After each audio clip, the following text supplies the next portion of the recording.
शुरू होती है और हम जंगल में एक बच्ची को देखते हैं जिसका नाम वीरा था। वो अपने डॉग को ढूंढ रही थी पर तभी वो कुछ देखकर चौंक जाती है। जब उसकी मॉम आई तो वीरा की गोद में उसका डॉग था, उसके अंदर चाकू घुसा हुआ था। वो अपनी मॉम को कहती है कि मॉम, इसने रोना बंद कर दिया है, यानी उसके डॉग की मौत हो गई थी। अब वीरा की मॉम एक दिमाग के डॉक्टर को बुलाती है। वो वीरा को एक डॉग वाला खिलौना देकर कहता है, ये लो, अपने डॉग से खेल लो। तो वीरा कहती है, मेरा डॉग मर चुका है, मैं कैसे खेलूं भला। असल में डॉग की मौत का वीरा को बहुत सदमा था, जिस वजह से उसका इस डॉक्टर से इलाज हो रहा था, क्योंकि उसने सबसे बात करना ही छोड़ दी थी और डॉक्टर के इलाज से वो बेहतर होती जा रही थी, बात भी करने लगी है। इसके बाद हम देखते हैं कि वीरा अपनी मॉम के साथ गाड़ी में बैठकर कहीं जा रही है। उसकी मॉम का नाम ओल्गा था। ये दोनों एक घर के पास आकर रुकती हैं, जो ओल्गा ने हाल ही में खरीदा है, क्योंकि ओल्गा का डिवोर्स हो गया है और वो अपनी बेटी वीरा के साथ इस घर में रहने आई है। वीरा को घर काफी पसंद आया। ओल्गा अपने एक्स हस्बैंड, जिसका नाम विक्टर था, उसे मैसेज करके कहती है कि हम नए घर में आ गए हैं, जो हम दोनों को बहुत पसंद आया है।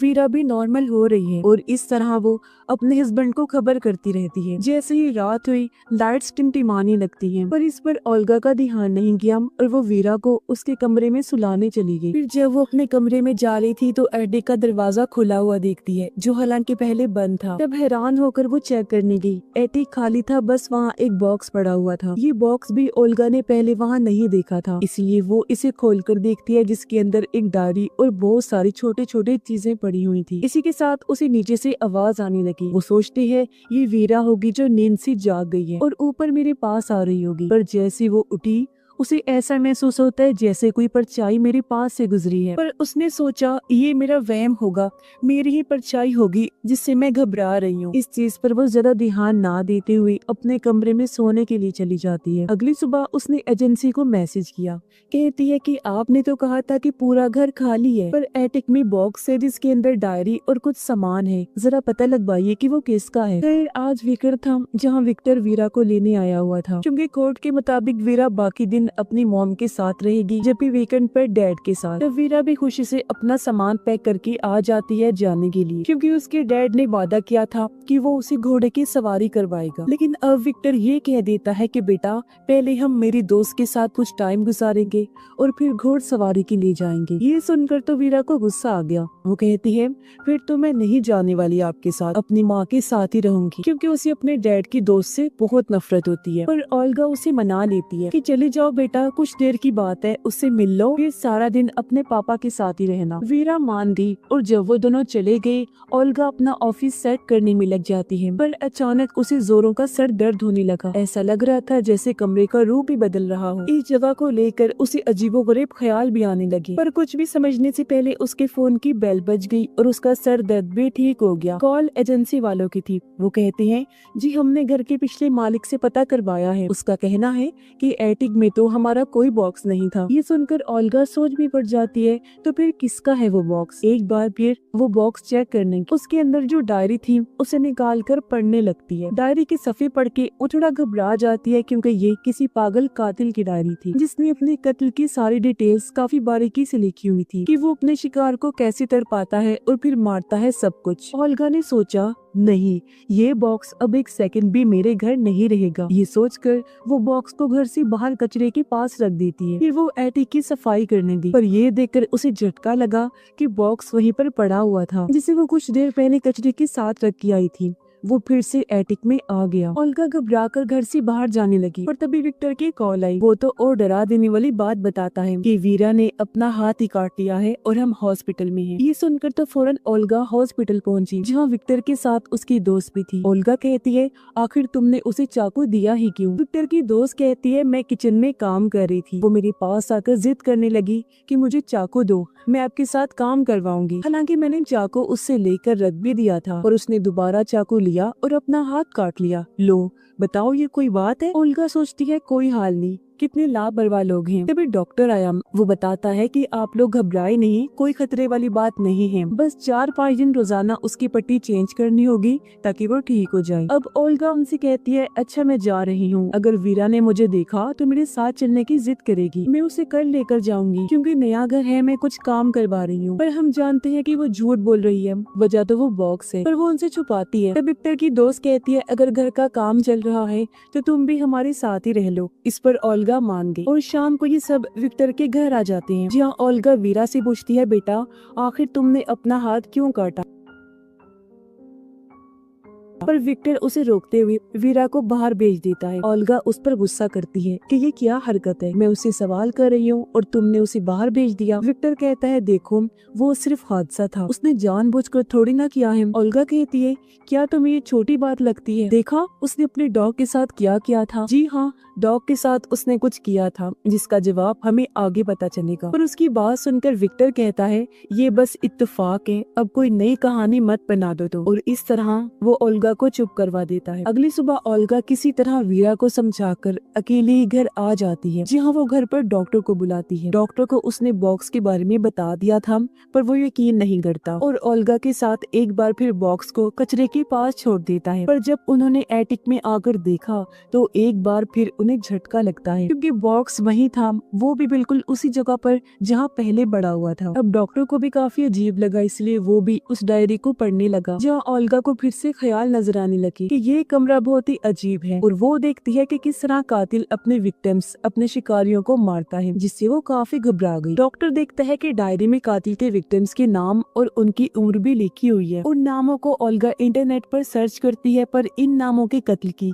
कोई भी न्यूज उसे नहीं मिलती। इसलिए ओल्गा कहती है, हो सकता है ये सारे कत्ल जो डायरी में लिखे गए हैं वो सिर्फ ख्याल हो। जब डॉक्टर कहते हैं कि कत्ल करने की जो टाइमिंग्स लिखी गई हैं और जो डिटेल्स हैं उन्हें देखकर लग नहीं रहा कि ये ख्याल है। जैसे कि एक विक्टिम को जब मारा तो उसे 6:45 पर होश आया, लेकिन फिर 7:45 पर उसकी मौत भी हो गई। बॉक्स में से उन्हें एक इयररिंग्स की जोड़ी मिलती है जो कुछ पुरानी लग रही थी, और इन सारी चीजों से ओल्गा काफी परेशान हो जाती है, क्योंकि उसने अपने सारे जमा किए हुए पैसे घर पर लगा दिए थे। इसीलिए वो सोचती है सब कुछ बेकार में चला गया। उसे समझ नहीं आ रही थी मैं अब क्या करूं। अगले दिन भी ये दोनों डायरी को देख रही थी, जहाँ एक औरत का स्केच बना हुआ था जिसकी शक्ल काफी हद तक ओल्गा से मिल रही थी, लेकिन उसके माथे पर बस चोट के निशान थे। तब डॉक्टर कहता है, मेरी एक दोस्त है जो राइटिंग एक्सपर्ट है, वो ये डायरी देखकर पागल कातिल के बारे में सब कुछ बता सकती है, और ये भी क्या जो इसमें लिखा है वो कातिल नहीं लिखा है, साथ ही और भी कई सारी बातें। तभी विक्टर वीरा को घर छोड़ने आता है, और जब डॉक्टर वीरा के हाथ पर पट्टीबंदी देखता है तो उसने पूछा, बेटा ये तुम्हारे हाथ पर क्या हुआ है? वीरा जवाब देती है, कुछ खास नहीं, बस छोटा सा एक्सीडेंट हुआ था। इतना बोलकर वो अपने कमरे में चली जाती है, जहाँ ओल्गा उसे सुला देती है। अगली सुबह ओल्गा वीरा के बैग में अजीब सी ड्राइंग देखती है, जहाँ उसने अपना हाथ काटा हुआ था, उसका खून बह रहा था और हाथ में चाकू था, यानी अपने हाथ से वाला पूरा स्केच उसने बनाया हुआ था। ये देखकर ओल्गा उस दिन के बारे में याद करती है जब इनके डॉग की मौत हुई। उस दिन दरअसल इनका डॉग एक गाड़ी के नीचे आ गया था और बुरी तरह जख्मी हो गया था। विक्टर डॉग को उठाकर लाया ताकि उसे हॉस्पिटल ले जा सके, पर जब ओल्गा डॉग को देखने आई तो डॉग के पेट में चाकू घोंपा हुआ था, जो कि वीरा का ही काम था। और वो ओल्गा से जब कह रही थी कि इसने रोना बंद कर दिया है, तो इसका मतलब था कि उसे अपने डॉग का दर्द देखा नहीं जा रहा था, और उसे दर्द से छुटकारा देने के लिए उसने डॉग को चाकू से मार दिया, जिसके बाद इस दिमाग के डॉक्टर से उसका इलाज करवाया जा रहा था। उसका एक सेशन आज भी डॉक्टर कर रहा था। वो वीरा से कहता है, अच्छा बताओ उस दिन जो तुम्हारी मॉम डैड डॉग को हॉस्पिटल लेकर जा रही थी, क्या वो सही कर रही थी?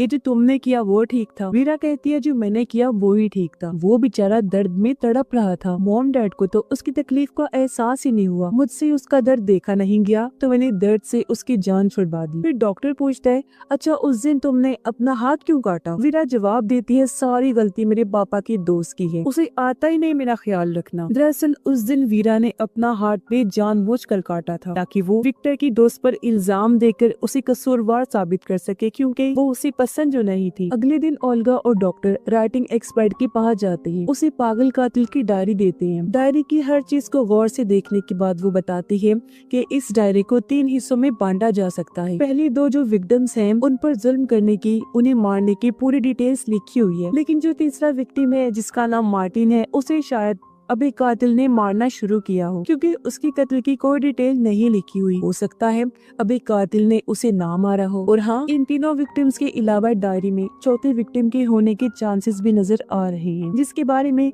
कातिल ने साफ साफ तो नहीं लिखा, जैसे कि उसका नाम क्या है और बाकी डिटेल्स। बस उस अनजान विक्टिम का बार बार जिक्र हुआ है। हो सकता है वो चौथा वाला विक्टिम ही पहला हो, जिसके बारे में कातिल को इसलिए याद नहीं क्योंकि उसका कत्ल उसने बचपन में किया होगा। वैसे जो भी है, वो कातिल लड़की काफी डिप्रेशन में लगी मुझे। उसके अंदर बहुत तकलीफ और बहुत गुस्सा भरा हुआ था। और ये सुनकर तो दोनों काफी चौंक गई। कहते हैं, क्या कहा आपने, कातिल लड़की? एक्सपर्ट कहती है कि हाँ, इस राइटिंग को देखने से साफ लग रहा है कि पागल कातिल एक लड़की है। और तो और इसके लिखने का अंदाज भी अनोखा है। अब जैसे आमतौर पर हम अंगूठे और इंडेक्स उंगली से लिखते हैं, पर कातिल ने अपने अंगूठे और बीच वाली उंगली से पेन को पकड़ के लिखा हुआ है। अब ये सारी बातें सुनकर ओल्गा काफी परेशान हो गई। वो सोचती है, अब मैं क्या करूँ, एक पागल कातिल के घर में कैसे अपनी बच्ची को रखूं? ऊपर से मुझे भी हर टाइम ऐसा महसूस होता है जैसे कातिल घर में ही है। जब डॉक्टर उसे कहता है तुम ऐसा करो, उसे विक्टर के घर छोड़ दो और फिर सोचेंगे कि आगे क्या करना है, और जब सारे हालात ठीक होंगे तुम तब उसे वापस लेकर आना। डॉक्टर ओल्गा को भी दवाई देता है खाने के लिए, क्योंकि वो काफी परेशान थी। दवाई खाकर वो जब नहाने गई तो उसे अपने कमरे से आवाज आती है। उसने जब जाकर चेक किया तो वो किसी की परछाई को देखती है। उसे पकड़ने के लिए जब ओल्गा पीछे भागी तो अचानक कोई उसके सर पर जोर से मारता है, जिससे वो नीचे गिर गई। उसकी आवाज सुनकर डॉक्टर फौरन यहाँ आकर उसे संभालता है। ओल्गा उसे बताती है कि वो कातिल घर में ही है, मैंने उसे देखा था और उसने मुझ पर हमला किया है। पर डॉक्टर को तो वहाँ कोई नजर नहीं आता। पर तभी एडिक में से किसी के भागने की आवाज आई। डॉक्टर सोचता है ये जरूर कातिल ही होगी, इसीलिए वो जाकर जब चेक करता है तो वहाँ जख्मी हालत में ओल्गा बैठी हुई थी, जो अभी भी उस डायरी को पढ़ रही होती है। वो डॉक्टर को कहती है कि देखो, अभी तक इस डायरी में ये लिखा हुआ था कि मार्टिन पर सिर्फ जुल्म किया जा रहा है, पर अब तो इस पर ये भी लिखा हुआ है कि अगले 48 घंटों में उसकी मौत हो जाएगी। ऐसा लग रहा है कि जो भी वो कातिल करती है ना, वो अपने आप ही इस डायरी में लिखा जाता है, और अब हमें मार्टिन का पता लगाकर उसकी जान बचानी हो। फिर जब ओल्गा ने गौर किया तो वो डॉक्टर को उसी औरत का स्केच दिखाती है जिसकी शक्ल ओल्गा से मिल रही थी। वो कहती है, देखो, मेरे जैसे इस औरत के माथे पर चोट का निशान है, जो पहले मेरे माथे पर नहीं था पर अब बिल्कुल उसी जगह पर बन गया है। मुझे समझ नहीं आ रही कि क्या हो रहा है। मैंने इतना अंदाजा लगाया है कि डायरी में जो भी लिखा है वो प्रेजेंट इन्हीं मौजूदा वक्त में हो जाता है। मतलब डायरी के हिसाब से माजी में लिखी गई चीजें प्रेजेंट टाइम और फ्यूचर टाइम इन्हीं आने वाले वक्त में होंगी। वो डॉक्टर को कहती है कि मेरी बातें यकीन करो, मैं सच कह रही हूँ, और चलो मार्टिन को बचा ले चलते हैं। डॉक्टर उसकी बात मान लेता है और ये डायरी में लिखी गई मार्टिन की डिटेल्स निकालते हैं, जहाँ से इन्हें एक रेस्टोरेंट का पता चला। ये जब वहाँ गए तो पता चला कि वो रेस्टोरेंट तो अभी बन रहा है। ये दोनों वहाँ की औरत से कहते हैं कि हम मार्टिन से मिलना चाहते हैं। औरत के हाथ में एक बच्चा था। वो कहती है, ये रहा मेरा बेटा, इसी का नाम मार्टिन है। अब डायरी के हिसाब से मार्टिन की उम्र तो 32 साल होगी। तो ये दोनों सोचते हैं कि क्या जब मार्टिन 32 साल का होगा तब उसकी मौत होगी। इस सोच के साथ उनका दिमाग चकरा गया और वो घर आ जाती है। ओल्गा कहती है, मुझे इस बात की परेशानी हो रही है कि 48 घंटे खत्म होने को हैं। मार्टिन को हमें बचाना है, कैसे बचाएं? पर तभी ओल्गा ने बड़ा चौंका देने वाला सीन देखा कि वीरा के हाथ पर पट्टी लगी हुई है, जिस वजह से वो अंगूठे के साथ अपने इंडेक्स वाली फिंगर इस्तेमाल नहीं कर पा रही थी। इसीलिए वो अंगूठे और दरमियान वाली उंगली की मदद से पेंसिल पकड़कर ड्राइंग कर रही थी, यानी वही चीज जो एक्सपर्ट ने कातिल के बारे में बताई थी। ओल्गा उसे पेंसिल छीलकर कहती है कि जब तक तुम्हारा हाथ ठीक नहीं हो जाता तुम ड्राइंग नहीं करोगी। ये सुनकर वीरा को अपनी मॉम पर गुस्सा आ गया, पर तभी विक्टर की आवाज आई और वो भागकर अपने डैड के पास चली जाती है। और ये क्या, विक्टर तो वीरा के लिए गिफ्ट के तौर पर गोही बॉक्स लेकर आया था, जो एडिक से जाने का नाम ही नहीं ले रहा। ओल्गा तो एकदम सुन पड़ जाती है, उसे समझ नहीं आ रही थी कि ये क्या हो रहा है। फिर वो बॉक्स और वीरा को एडिक में लेकर गई और उससे पूछती है, बेटा, जो चीजें इस बॉक्स में है क्या तुम उनके बारे में जानती हो? पर वीरा कहती है, नहीं मॉम, बिल्कुल भी नहीं। इस पर ओल्गा उसे वहाँ से भेज देती है। और अब जब उसने डायरी को देखा तो उसमें लिखा था कि मार्टिन की मौत हो गई है। ओल्गा फिर परेशान होती है, साथ ही उसे दुख भी हो रहा था कि मैं कुछ नहीं कर पा रही हूँ।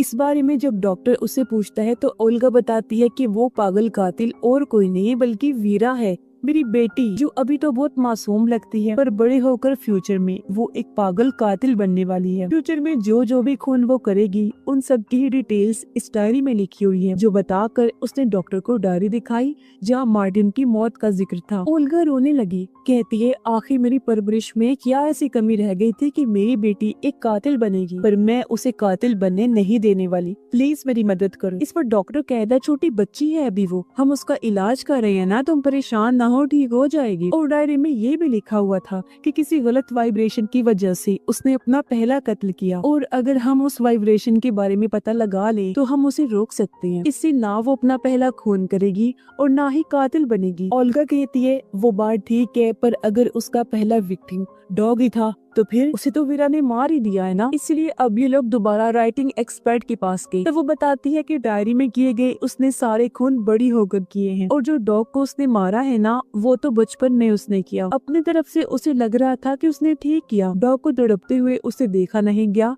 तो उसने मार दिया उसे। बचपन में ये की गई गलती को हम खून नहीं गहेंगे, खून उसने बड़े होकर किया। और उसका पहला विक्टिम वो चौथा है जिसके बारे में मैंने बताया था कि उसका नाम वगैरह नहीं लिखा गया, बस उसका जिक्र हुआ है। और हाँ, हो सकता है उस पहले विक्टिम ने ही बच्ची को कुछ कहा होगा, उसके साथ कुछ किया होगा कि उसे गुस्सा आ गया। हो सकता है कि उसने बचपन में बच्चे की जान लेने की कोशिश की हो, जिसका बदला फिर बच्ची ने बड़े होकर लिया और उसके अंदर का जानवर जाग गया और उसने अपना पहला कत्ल किया, जिसका जिक्र डायरी में कहीं पर भी नहीं। अगली सुबह बेबस होकर ओल्गा वीरा की बर्थडे पार्टी में बैठी होती है और वीरा आराम से खेल रही थी, और तभी विक्टर अपने दोस्त को इयररिंग्स गिफ्ट देता है, जो देख ओल्गा को शौक लगा, क्योंकि ये वही इयररिंग्स थे जो उसे उस बॉक्स में से मिली थी, कातिल का बॉक्स यानी कि वीरा का बॉक्स। जो देखकर ओल्गा समझ गई कि इसका मतलब वीरा की पहली विक्टिम विक्टर की दोस्त है, यानी बड़े होकर वीरा सबसे पहले उसे मारकर अपना पहला कत्ल करेगी, क्योंकि वो उसी सख्त नफरत जो करती है। इसलिए ओल्गा जब उसे घर लेकर आई तो फैसला करती है कि आइंदा के बाद मैं वीरा को कभी विक्टर के घर नहीं भेजूंगी, क्योंकि वो कैसे भी करके अपनी बेटी को कातिल बनने से बचाना चाहती थी। जैसे वीकेंड हुआ,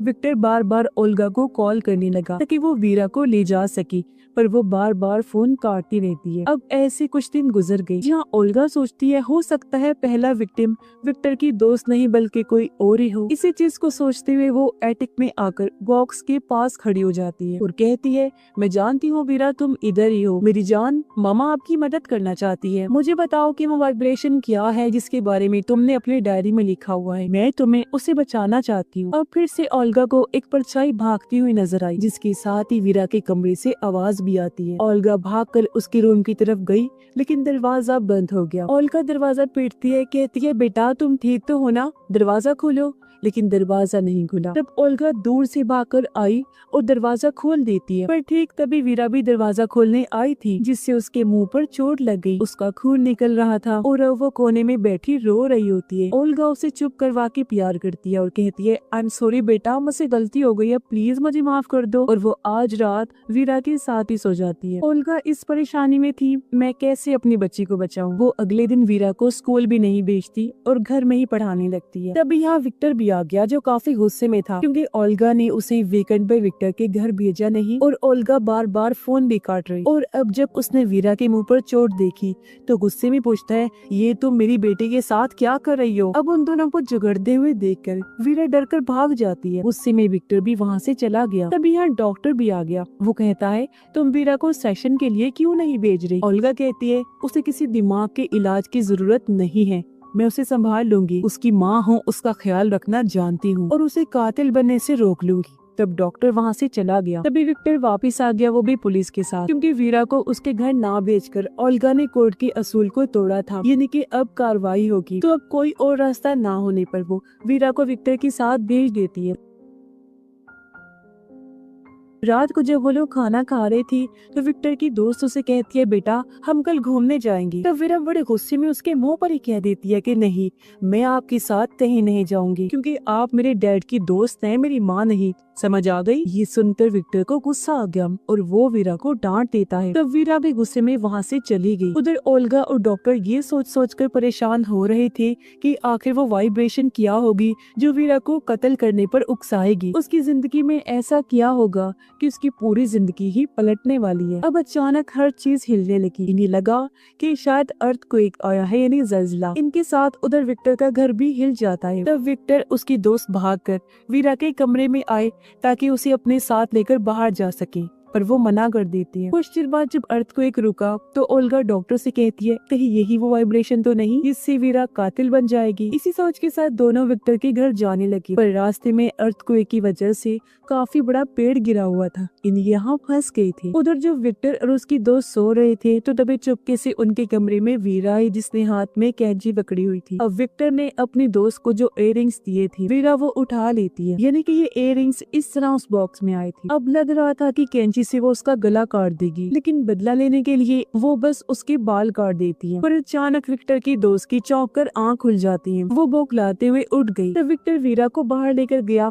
उसे डांट देता है, ये तुम क्या हरकत कर रही थी? हाँ, पागल हो गई हो? वो उसे और भी बुरा भला कहकर खूब डांटने लगता है। वीरा रोते हुए वहीं सीढ़ियों के पास बैठ गई, कहती है मुझे मॉम के पास जाना है। तभी यहाँ ओल्गा और डॉक्टर भी आ गए। ओल्गा के पास भी इस घर की चाबी थी और जब वो अंदर आई तो उसे किसी के गिरने की आवाज आई और जब उसने जाकर देखा तो वहाँ विक्टर की लाश थी, यानी उसे मार दिया गया था। और जिस पहले कत्ल का डर ओल्गा को था आखिर वो हो ही गया। ऊपर सीढ़ियों के पास वीरा बैठी हुई थी। असल में विक्टर उसे लगातार डांटता ही जा रहा था, जिस बात से गुस्सा होकर उसने विक्टर को धक्का मारा और वो किनारे पर ही खड़ा था। उसका पैर फिसला और सीढ़ियों में आकर गिरा और उसकी मौत हो गई। ये देखकर ओल्गा पूरी तरह टूट गई, फूट फूट कर रोने लगती है, क्योंकि ये पहला कत्ल एक ट्रिगर की तरह है कि अगर ये हो गया तो फिर बाकी कत्ल भी होंगे। और ओल्गा की लाख कोशिश के बाद भी कोई वीरा को कातिल बनने से नहीं रोक सकता। खैर, जैसे अगली सुबह हुई, एम्बुलेंस टीम, पुलिस सब आ जाते हैं। डॉक्टर ओल्गा से कहते हैं कि वीरा को नहीं लेकर जा सकती तुम, क्योंकि अभी इन्वेस्टिगेशन चल रही है। अब जैसे ओल्गा अकेली हुई, मौके का फायदा उठाकर चुपके से वीरा को लेकर गाड़ी में बैठती है और वहाँ से ले जाती है। अब ओल्गा ऐसा अपनी बच्ची को बचाने के लिए नहीं कर रही थी, बल्कि वो वीरा को कहती है कि बेटा, तुमने जिसे सीढ़ियों से धक्का देकर मारा है ना, वो तुम्हारे डैड थे। मुझे लग रहा था कि तुम बड़े होकर कातिल बनोगी, पर तुम तो बचपन में ही बन चुकी हो। पर अब मैं नहीं चाहती कि मजीद तुम्हारे हाथों किसी की भी जान चली जाए, इसीलिए मैंने फैसला किया है कि हम दोनों को मर जाना चाहिए। ये कहकर ओल्गा ने गाड़ी तेज कर ली। वो जानबूझकर एक्सीडेंट करवा देती है, जिससे उनकी गाड़ी पलट गई और स्क्रीन ब्लैक हो जाती है। अगले सीन में हम देखते हैं कि ओल्गा बच तो गई है, पर उसकी हालत बहुत खराब है। उसे काफी चोटें आई थी। सिर्फ वो ही नहीं बल्कि वीरा भी बच गई थी। वो सामने बैठी हुई थी, लेकिन उसे कम चोटें आई थी। वो ओल्गा को घूर कर देखती है। ऐसा लग रहा था जैसे सोच रही हो कि तुमने मेरी जान लेने की कोशिश की है ना, देखना तुम्हारे साथ भी हिसाब बराबर करूंगी। अब यहाँ हम याद करते हैं कि राइडिंग एक्सपर्ट ने कहा था कि वीरा के पहले विक्टिम ने उसके साथ कुछ किया होगा, उसे गुस्सा दिलाया, उसे चोट पहुंचाने की कोशिश की होगी। जब भी वीरा को गुस्सा आया, उसका दिमाग खराब हुआ और उसके अंदर का जानवर जाग गया। और जब भी उसने अपना बदला लेने के लिए अपने उस पहले विक्टिम को मार दिया, जिसके बाद उसे इन लोगों को मारने की लत लग गई, जहाँ बड़ी होने के बाद उसने और भी लोगों का कत्ल किया। अब हम जानते हैं कि हालांकि विक्टर वीरा की वजह से ही मरा है, पर उसने तो वैसे ही खुद से दूर करने के लिए उसे धक्का दिया था। मतलब उसका इरादा अपने डैड को मारने का नहीं था, यानी वो बस एक एक्सीडेंट था। पर जैसा कि हमने देखा कि ओल्गा ने उसकी जान लेने की कोशिश की, तो तब बदला लेने के लिए वीरा पहला कत्ल ओल्गा का करेगी, यानी उसका पहला विक्टिम और कोई नहीं बल्कि उसकी माँ है। वो पहला कत्ल उसका करेगी। और बॉक्स बार बार इसलिए एटिक में आ रहा था क्योंकि अर्थक्वेक आने से टाइम ट्रेवल यानी पास्ट प्रेजेंट का पोर्टल वहाँ पर खुल गया था, जहाँ से ही बार बार वो एटिक में आया जाया करता था। क्योंकि इसके बाद भी कई साल वीरा उसी घर में रही और लोगों के खून, उन्हें मारना पीटना सब वो यही करती, जिसके बारे में उस डायरी में सब कुछ लिखा हुआ है। और इस तरह ये लूप चलता रहा और बार बार बॉक्स वापस आने के पीछे यही वजह है। अपनी माँ ओल्गा का पहला खून करने के बाद वो आखिर पागल कातिल बन जाएगी जो सीरियल किलर होगी, यानी कि वो किसी को भी नहीं छोड़ेगी। और इसी भयानक एंडिंग